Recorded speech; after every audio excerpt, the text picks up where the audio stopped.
St. John the Philosopher here.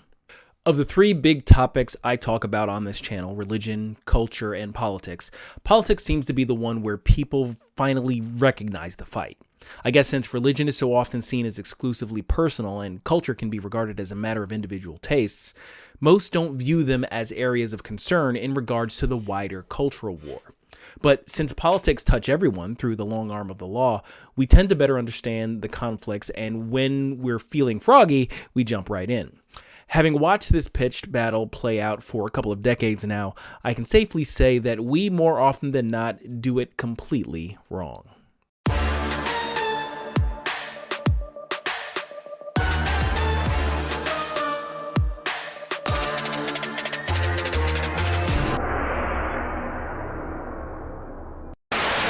This is the last video in a series about what I think it will take to truly fight and win the culture war.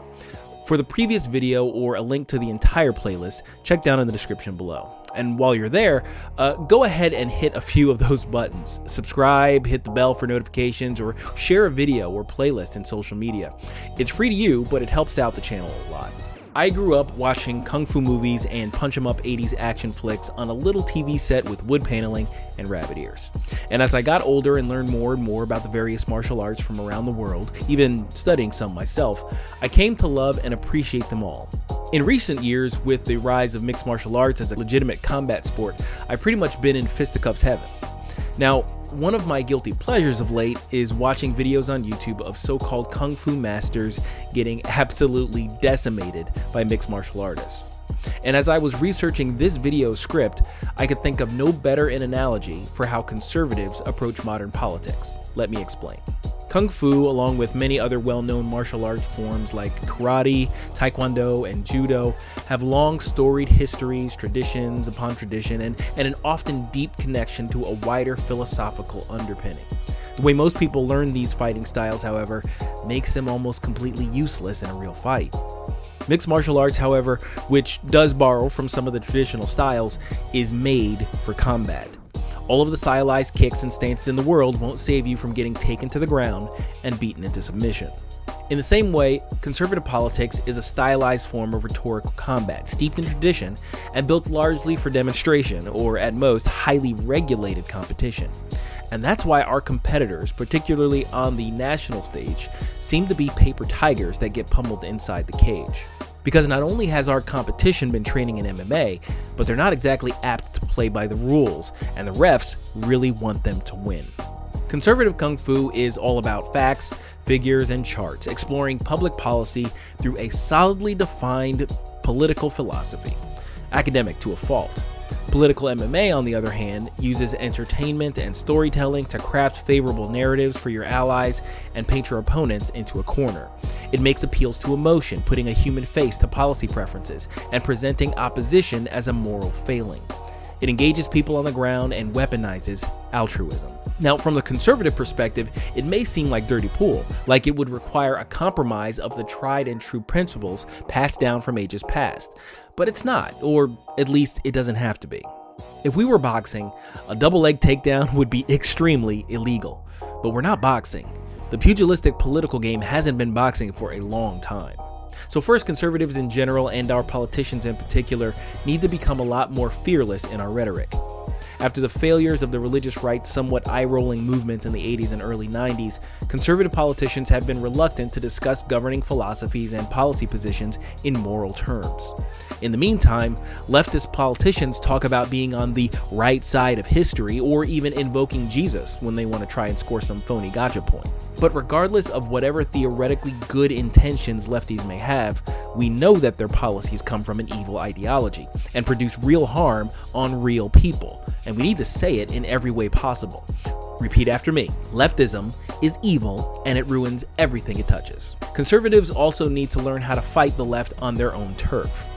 Whether knowingly or unknowingly, left-wing political action works under a hurt and rescue paradigm. Democrat-controlled cities enact Democrat policies that negatively impact the people they purport to want to help. And while the people suffer under their mismanagement, Democrats employ their ground game, where heavily connected aid organizations engage, advocate, and agitate for those same communities that they've been destroying the whole time. The reason people don't see the scam is a function of how it's all set up. The ability to recognize the adverse effects of policies like rent control, minimum wage laws, and heavy business regulation requires a basic understanding of economics that has been denied to the people by Democrat-controlled schools. It's all just an opaque black box they label as the system that's hurting them, while the kind-hearted community organizers coming to save them are front and center. So later, when those same people that hand out food, help you apply for aid programs, or petition for community gardens shows up during an election year campaigning for Democrats, you can't help but feel like there's only one side of the political aisle that's fighting for you. Of course, we know that's not true. Conservatives oppose all of the policies that lead to the types of problems we see running rampant in liberal-controlled areas around the country. And if we had our druthers, we'd cut out the underlying problems to begin with in order to help a much smaller group of needy people through the private charities to which we donate on a much larger scale than our liberal counterparts. But again, all of that effort, all of that fighting for the good of the people is happening inside the opaque black box, so nobody cares. If a regulation falls in the State House and no one is around to see it, does it make a difference? So as much as it's enjoyable to make fun of liberal community organizers, we actually need to hire someone for our own side. We need people that live among and work for the people least likely to have ever heard from or even seen a conservative. We need to help people to find direction and cultivate the vast resources of the nation to get them on the road to success. We need to show people through direct action how the exercise of their liberty in a free market system leads to prosperity for themselves and for their families. Yes, I know there are already charities that do similar things, but I'm talking about doing it as part of a specific political action plan. People seem to get a little squeamish about mixing their charity and their politics, but it's not the same thing as mixing charity and government. Political parties and activist groups are nonprofits that receive free will donations the same as any charity. So if your tummy's still a little knot about it, you better just take some Pepto and keep moving, because that's how the game is played now. Not only that, but all of this activity needs to be branded, marketed, and explored through media. Articles, documentaries, dramatic films, and every venue imaginable tell the stories of individuals lifted up through these efforts, noting who helped make it happen and the ideology behind why it worked. Conservatives tend to think that conservatism should sell itself based solely on its merits. But people in need don't want to hear a lecture about the Founding Fathers or the underpinnings of laissez-faire economic theory. They want to be acknowledged, they want to be understood, and they want help. Give them those things and you'll have their ears. And once they see conservatism for what it really is, you may yet earn their loyalty. Now, don't think I came up with any of that on my own. As much as Trump failed at decorum, he made up for it with unapologetic stances and often entertaining rhetoric that commanded attention. So much so that he managed to increase his share of typically Democrat voter demographics between 2016 and 2020. If you watched his last State of the Union address, you would have seen a human face and a personal story attached to each of his signature policy positions. And in terms of being present in communities, Governor Mike Huckabee of Arkansas is the undisputed king, having garnered a whopping 48% of the black vote in his gubernatorial re-election campaign.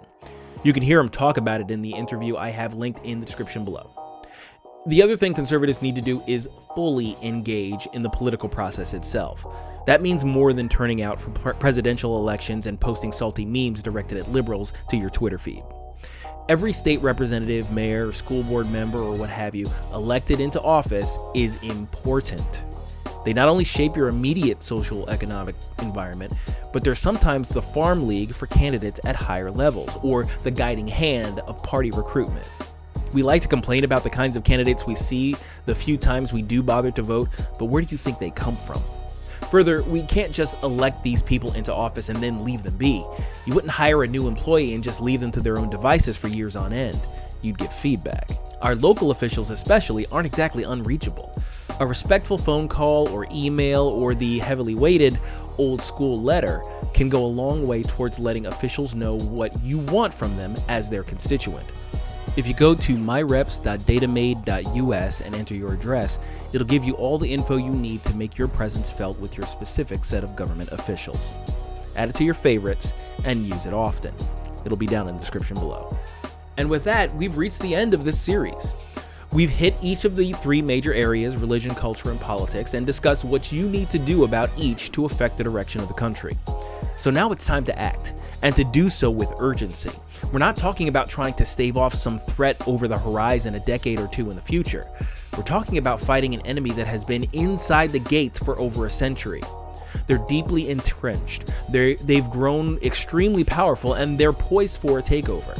Our Constitution has made America the greatest and last stronghold of human freedom in the world, and you and I are the last line of defense against its degradation into yet another failed socialist state. We no longer have the luxury to look for someone else to do something. It's on us. A day may come when the courage of men fails, when we forsake our friends and break all bonds of fellowship. But it is not this day. An hour of wolves and shattered shields when the age of men comes crashing down. But it is not this day. This day we fight.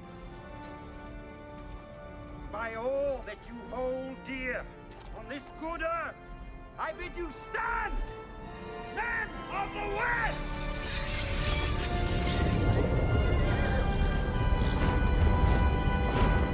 Tell me what you think of this video. What are some of your ideas about how to fight the culture war?